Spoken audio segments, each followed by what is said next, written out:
Star प्रवाहाची डिंचॅक दिवाळी गेल्या काही दिवसांपासून सुरू झाली आहे. दिवाळीला यायला अद्याप वेळ आहे, पण हा त्यांचा जो उपक्रम आहे तो काहीसा वेगळा आहे दिवाळी साजरा करण्याचा.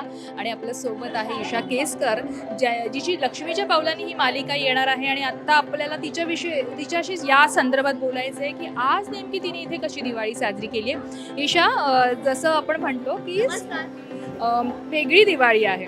नॉर्मली अशी दिवाळी आपल्याला खूप आनंद देऊन जाते. आज या मुलींना तू इथे भेटायला आली आहेस आणि एक वेगळा त्याच्यामागे अजेंडा आहे. आपला एक हेतू आहे, चांगला उद्देश आहे. काय सांग?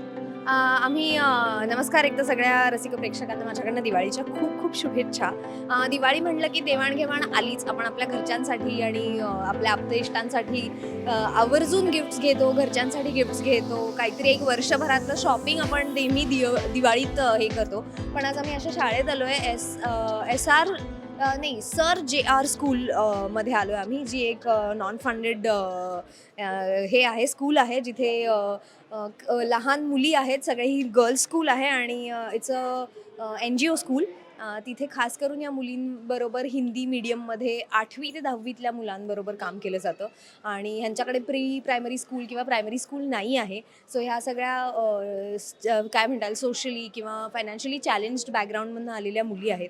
आणि त्या सगळ्या इतक्या गोड आहेत. आणि त्यांच्याबरोबर आम्ही सगळ्या सिरियलच्या, स्टार प्रवाहाच्या सगळ्या मालिकांच्या सेट्सनी एकत्र येऊन एक उपक्रम राबवला की ह्या वेळेला दिवाळीला आम्ही त्यांना स्टेशनरी, म्हणजे शाळेच्या वस्तू ज्या असतात, आपल्या बुक, पेन्सिल, पेन, ह्या सगळ्याचं एक छोटंसं पॅकेज बनवून गिफ्ट द्यायचं.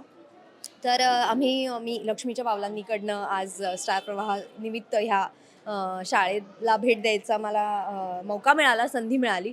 तर मी त्यांच्यासाठी आईस्क्रीम घेऊन आले आणि त्या सगळ्या खूपच गोड आहेत. कारण स्टेशनरी बघितल्यानंतर, कलर्स बघितल्यानंतर त्यांना एक वेगळा आनंद झाला. त्यानिमित्ताने त्यांचा एक छोटासा भार त्यांच्या आईवडिलांवरचा किंवा त्यांच्या शाळेवरचा हातभार आम्हाला लावायचा, अशा हिशोबाने आम्ही हा छोटासा एक प्रयत्न केला आहे.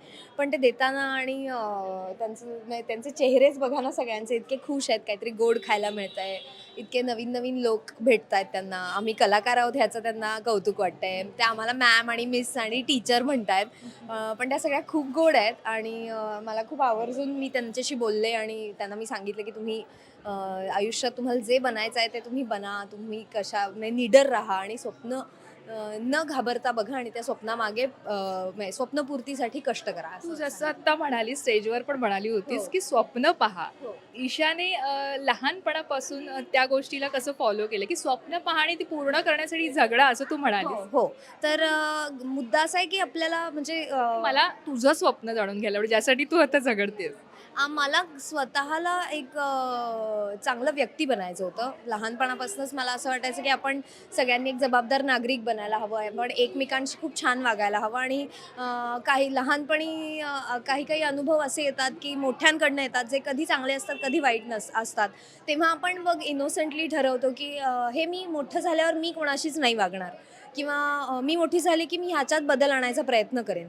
आणि त्याच पद्धतीने माझ्या असं लक्षात आलं की स्वप्न बघता बघता मला एक चांगली व्यक्ती बनणं हे का माझं स्वप्न होतं मला माहीत नाही. पण मी करिअरिस्टिक नव्हते लहानपणी. मला एक चांगला माणूस बनायचं होतं मोठं होऊन. आणि त्यासाठी कष्ट करायला लागतातच, कारण वाटेत अडथळे येतात किंवा वाटेत अशा काही गोष्टी येतात आपल्याशीच निगडीत, जिथे आपल्याला स्वार्थी निर्णय घ्यावे लागतात किंवा बऱ्याचदा आपल्या मनी ओरिएंटेड विचार करायला लागतो. ते सगळं बाजूला ठेवून एक काइंडनेस म्हणा किंवा एक चांगलं फिलिंग म्हणा किंवा एक एकमेकांची वागणूक म्हणा, ती चांगली असावी असं मला वाटतं. स्वप्न बघण्याच्या मागे हेतू हाच होता की आपण आयुष्यात जी काही स्वप्न बघू, मला माहीत नव्हतं तेव्हा मला ॲक्ट्रेस व्हायचं होतं. पण माझी स्वप्न अशी होती की मला ह्यावेळेला उन्हाळ्याची सुट्टी जास्त मोठी मिळावी, अशी माझी स्वप्न दरवर्षी बदलत जायची. ती तात्पुरती असायची. आणि लहान मुलांकडनं फारशी अपेक्षाही नाही की त्यांनी अशी आत्तापासून मी इंजिनियर होणार, मी डॉक्टर होणार, ही स्वप्न बघावी. पण त्यांना आयुष्यात ज्या वळणावर त्यांची जी स्वप्न असतील ती झगडायला त्यांना ऊर्जा असावी, ती त्यांच्या आतनंच त्यांना मिळणार आहे, हे मला त्यांना सांगायचं होतं. आणि म्हणून मी त्यांना म्हणाले की तुम्ही स्वप्न बघा आणि ती पूर्ण करण्यासाठी झगडा. आणि अशा पद्धतीची दिवाळी म्हणजे आपण खूप मजा करतो. आता जसं आपलं हे असतं अर्निंग असतं, तसं आपण ते स्पेंड करतो पैसे. हो. पण अशी जी दिवाळी असते ना, हो. अशी ईशाच्या आयुष्यात असे काही अशी काही संधी याआधी आली की अशा पद्धतीची दिवाळी सेलिब्रेट करायची? तुम्हाला माहिती असेलच, पण माझं प्राण्यांवर खूप प्रेम आहे आणि मी दर दिवाळीला, न्यू इयर्सला जेव्हा जेव्हा फटाके वाजतात तेव्हा माझ्या एरियातल्या त्या ज्या महिला आहेत किंवा जे लोक आहेत जे ॲनिमल फ्रेंडली आहेत आणि ते खायला प्यायला घालतात, त्यांच्या सगळ्यांना मी दिवाळीचे एक्स्ट्रा तांदूळ आणि त्यांना डाळ जी लागते ते सगळं दान करते. आणि दान करण्यापेक्षा मदत करते. आणि तशाच म्हणजे त्या पद्धतीचं काम मी आधी करायचे बरंच. आता फक्त ते वर्षातनं एकदाच नियमित झालेलं आहे. आधी मी वारंवार करायचे ते. पण आता कामामुळे जमत नाही. पण इथे आल्यानंतरही तोच एक निखळ आनंद मिळतोय, ह्याचं फार कौतुक आहे. आणि त्याबद्दल खरंच स्टार प्रवाहाचे आभार. I wasn't mentally prepared for दिस.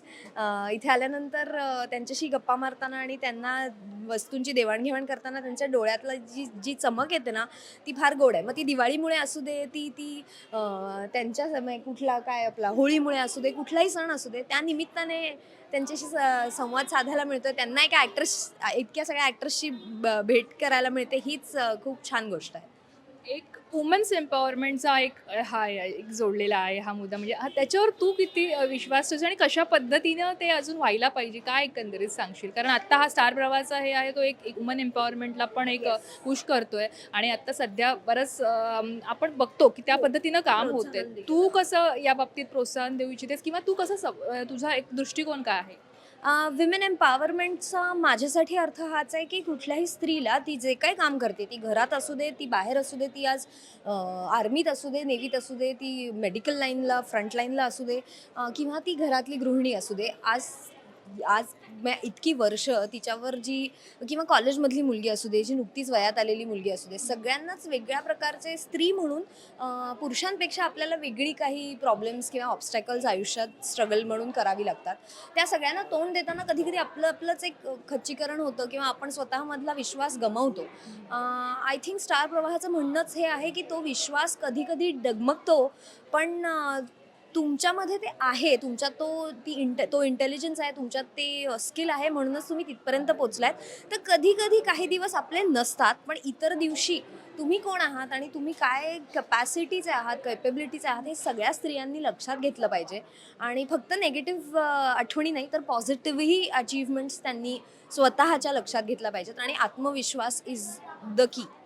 यंदाची दिवाळी किती स्पेशल असणार आहे? कारण लक्ष्मीच्या पावलांनी सुरू होते, मुहूर्त खूप चांगला आहे. एकंदरीत काय सांगशील?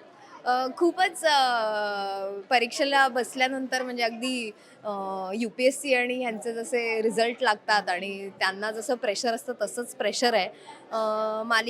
मालिकेचं शूटिंग सुरू झालं आहे. सो आम्हाला रोजच्या लेवलला किंवा रोजच्या पायरीवर हे काम करता येतं की काल केलं त्यापेक्षा चांगलं अजून करू. कारण अजून पात्र शोधणं, पात्रात दिसणं, पात्रासारखं वागणं, म्हणजे कॅरेक्टरला साजेसं करणं, सगळं हे थोडंसं म्हणजे इनसिंक होत आहे. पण अजून प्रेक्षकांच्या भेटीला आलेली नाही आहे. ती आली, त्यांना आवडली, त्यांच्याकडनं जी काही टीका, जे काही त्यांचे रिमार्क्स आहेत ते मिळाले, तर त्याच्यावर आम्हाला सुधारणा करायला मिळेल ह्याची मी वाट बघते. दिवाळी संदर्भात एक प्रश्न असा की दिवाळी तुझ्यासाठी किती स्पेशल असते, तू किती वाट पाहतेस तिची? आणि दिवाळी म्हणजे खूप खर्च करणं हे तुझं गणित आहे की दिवाळी म्हणजे काय, नेमकं तुझं गणित काय आहे? खरं सांगू का, दिवाळी म्हटल्यानंतर माझा वाढदिवस नेहमी दिवाळीला क्लॅश होतो आणि त्यामुळे मला जेव्हा असं होतं तेव्हा खूप लहानपणी तर वाईट वाटायचं. कारण एकच कपडा म्हणजे एकच ड्रेस मिळायचा, मग वाढदिवसाचा पण आणि दिवाळीचा पण. सो माझ्यासाठी ते 4 दिवस वेगळे वेगळे कपडे घालणे, आईच्या हातचं फराळ खाणे, पहाटे कितीही उठवलं तरी न उठणे, अशी मी नाठाळ आणि मिस्चिवियस मुलगी होते. आणि मला फटाके फार आवडत नाहीत. त्यामुळे मी घराबाहेर पडायचं नाही. मी छान तयार होऊन घरातच बसणे. बाहेर पडायची वेळ आलीच तर अगदी म्हणजे फटाके सुरू व्हायच्या आधी किंवा नंतर, आणि मग थांबा थांबा वगैरे असं सगळं करत घराबाहेर पडणे. म्हणजे आवडीचा पण नावडीचा असाच तो सण आहे. पण खूप आठवणी आहेत घरच्या आईबाबांच्या, माझ्या मालिकेच्या. म्हणजे आता इतक्यांदा शूटिंग दरम्यान दिवाळी आली आहे आणि तेव्हा माझ्या त्यावेळेच्या टेम्पररी का होईना पण त्या कुटुंबाचा भाग होणं मला फार आवडतं. आणि त्यांना सगळ्यांना छोट्या छोट्या भेटवस्तू देणे, त्यांच्या गरजा पुढे मागे बघणे, हे मला खूप आवडतं. म्हणजे I really enjoy working during Diwali also. Thank you. Thank you so much.